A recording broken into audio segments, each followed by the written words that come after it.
കള്ളക്കുറിച്ചി ദുരന്തത്തിന്റെ പശ്ചാത്തലത്തിലും തമിഴ്നാട്ടിൽ വ്യാജമദ്യ വിൽപ്പന വ്യാപകം. ചെറിയ പ്ലാസ്റ്റിക് പാക്കറ്റുകളിലാക്കിയാണ് വ്യാജമദ്യം വിൽക്കുന്നത്.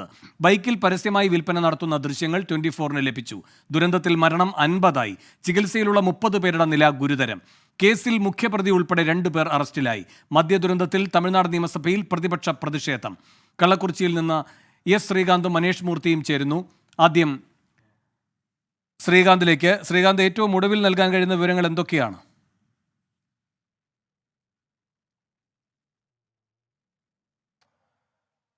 നമ്മൾ ആ ദൃശ്യങ്ങളിൽ കാണാൻ നമുക്ക് സാധിക്കുന്ന ഒരു പ്രധാനപ്പെട്ട കാര്യം, ഈ കള്ളക്കുറിച്ചിയിൽ സംഭവിച്ചത് ഇവിടുത്തെ മാത്രം പ്രശ്നമല്ല. നേരെ മറിച്ച് തമിഴ്നാടിന്റെ വിവിധ മേഖലകളിൽ ഗ്രാമീണ മേഖലകളിൽ ഇത്തരത്തിൽ വ്യാജ ചാരായം വിൽപ്പന തകൃതിയായി നടക്കുന്നു എന്നുള്ളതാണ്. ആ ദൃശ്യങ്ങൾ കാണിക്കുന്നത് അതാണ്. അത് ഈ പ്ലാസ്റ്റിക് പാക്കറ്റുകളിൽ നിറച്ച് അത് കൊണ്ടുവന്ന് സാധാരണക്കാർ കൂടി നിൽക്കുന്നിടത്ത് എത്തിച്ച് അവിടെ വിൽപ്പന നടത്തുന്ന രീതിയാണ് ഇവർ അവലംബിച്ചു പോരുന്നത്. ഈ മെത്തനോൾ കൂടി കലർത്തിയാണ് ഈ വിൽപ്പന നടത്തുന്നത്. അതിനാലാണ് ഈ കാഴ്ച നഷ്ടപ്പെടുന്നതും മരണം സംഭവിക്കുന്നതും അടക്കമുള്ള സംഭവങ്ങൾ ഉണ്ടാകുന്നത്.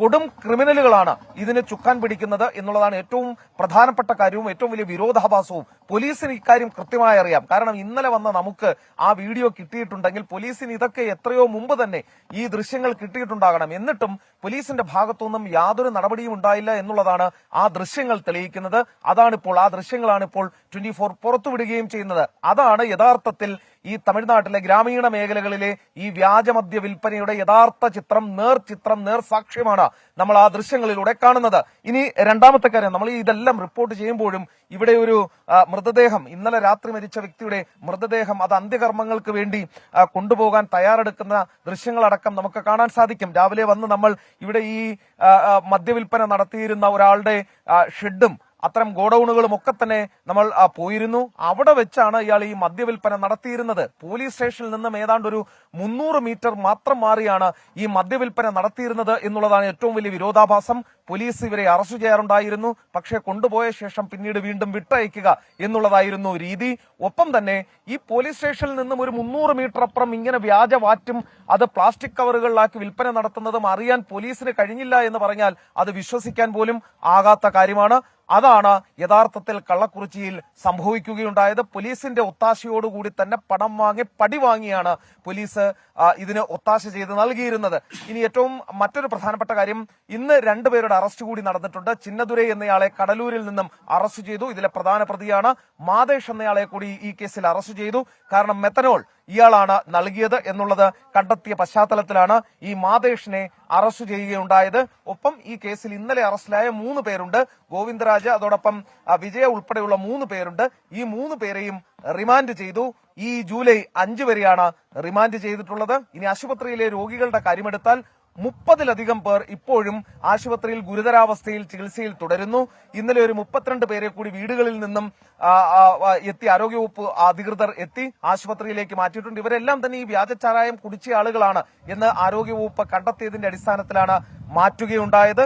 മറ്റൊരു കാര്യം, ഇപ്പോൾ ചികിത്സയിൽ കഴിയുന്നത് ഏതാണ്ട് 110ഓളം ആളുകൾ ഇപ്പോൾ ചികിത്സയിൽ വിവിധ ആശുപത്രികളിലായി കഴിയുന്നുണ്ട്. 16 പേർ ഐസിയുലാണ് ഈ കള്ളക്കുറിച്ചി ഗവൺമെന്റ് മെഡിക്കൽ കോളേജിൽ. 4 പേർ വെന്റിലേറ്ററിൽ ചികിത്സയിൽ ഇപ്പോഴും തുടരുന്നുണ്ട്. അത്തരത്തിൽ വലിയ ദുരന്തം, അത് 43 പേർ എന്ന ഔദ്യോഗിക കണക്ക്, 50 പേർ എന്നുള്ളതാണ് അനൌദ്യോഗികമായി പുറത്തുവരുന്നവർ. അത്ര വലിയ ദുരന്തമാണ് സംഭവിച്ചിട്ടുള്ളത്. എന്തായാലും സ്റ്റാലിൻ സർക്കാരിന് കനത്ത തിരിച്ചടിയാണ്. വലിയ പ്രതിരോധത്തിലേക്ക് സർക്കാർ പോകുന്നു എന്ന് തന്നെ മനസ്സിലാക്കാം. കാരണം മരണസംഖ്യ കൂടിക്കൊണ്ടിരിക്കുകയാണ്.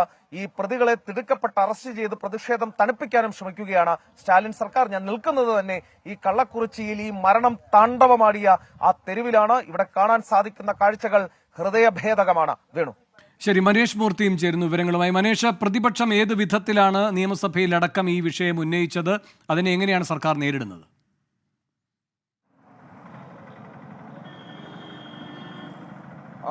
വേണു, സഭ ആരംഭിച്ച സമയത്ത് തന്നെ ചോദ്യോത്തരവേള മാറ്റിവെച്ചുകൊണ്ട് കള്ളക്കുറിച്ചി വിഷയം ചർച്ച ചെയ്യണമെന്നുള്ളതാണ് അണ്ണാഡി PMKയും BJP അംഗങ്ങളും ആവശ്യപ്പെട്ടത്. DMK കറുത്ത വസ്ത്രങ്ങൾ ധരിച്ചായിരുന്നു സഭയിലെത്തിയത് പ്രതിഷേധ സൂചകമായി.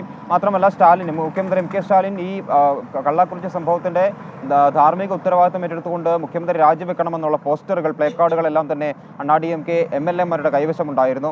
തുടക്കത്തിൽ തന്നെ, അതായത് ദുരൈമുരുകനോട് ജലവിഭവ വകുപ്പ് മന്ത്രി ദുരൈമുരുകനോട് സംസാരിക്കാൻ സ്പീക്കർ ആവശ്യപ്പെട്ട ആ സമയം മുതൽ തന്നെ വലിയ തോതിലുള്ള ബഹളം വയ്ക്കുകയും അങ്ങനെ സഭ പൂർണ്ണമായും തന്നെ തടസ്സപ്പെടുന്ന നിലയിലേക്ക് കാര്യങ്ങൾ എത്തുന്നു. അതിനുശേഷമാണ് സ്പീക്കർ M. അപ്പാവു ഈ വാച്ചൻ വാർഡുകളോട് നിർദ്ദേശം നൽകുന്നത് DMK അംഗങ്ങളെ പുറത്താക്കാൻ. അങ്ങനെ DMK അംഗങ്ങളെ സഭയിൽ നിന്ന് പുറത്താക്കുന്നു. അതിനുശേഷം ഇപ്പോൾ സഭ വീണ്ടും ചേർന്ന് ചോദ്യോത്തര വേളയുമായി മുൻപോട്ട് പോവുകയാണ്. സ്പീക്കർ അപ്പാവു നേരത്തെ തന്നെ പറഞ്ഞിരുന്നത് ചോദ്യോത്തര വേള കഴിഞ്ഞ ഉടൻ ഈ കാര്യം ചർച്ചയ്ക്ക് എടുക്കാമെന്നായിരുന്നു. പക്ഷേ DMK അംഗങ്ങൾ അത് അനുവദിച്ചില്ല.